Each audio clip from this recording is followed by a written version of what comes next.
If you can put yourself in the position of a mother watching her son die on an instrument of torture, that sounds ultimately grim, but in that gamut of emotions, there's a vast lake of passion and mercy, intensity of emotion, obviously, but this quality of mercy and forgiveness of people who know not what they do.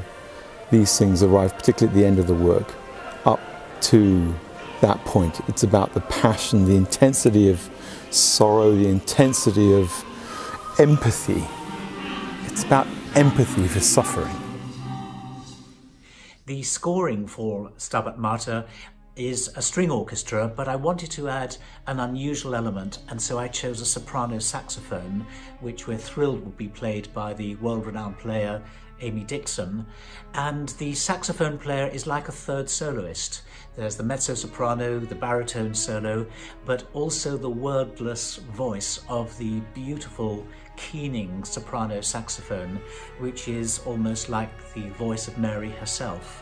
And that appears in only certain of the movements, but adds a completely different tonal dimension to the piece. An important element of the choral sound is the inclusion of children's voices. I chose to write a quite significant part for the Bournemouth Symphony Youth Chorus.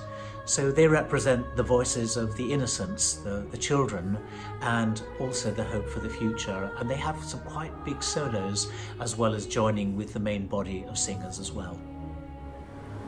I think being able to be involved in a brand new work, something that they can't listen to on YouTube, that nobody else has done before, that they have the challenge of learning from scratch, and know that they are creating something brand new is a really exciting experience for them. And the fact that they will be able to physically keep that for the rest of their lives, as well as keep it as a valuable memory, is something incredibly rare. Well, I know that Richard writes music that is so magnificent to sing. I know that the chorus will, on a musical level, and the children's chorus will feel an intense commitment. You can't avoid it with this kind of subject and the kind of music that Richard writes. It's so gripping, so involving.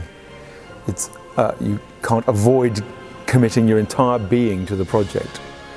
And from the point of view of the message that the work gets across beyond its musical meaning, every human being on the planet who wants to be worthy of the name of human could not avoid committing themselves to that message.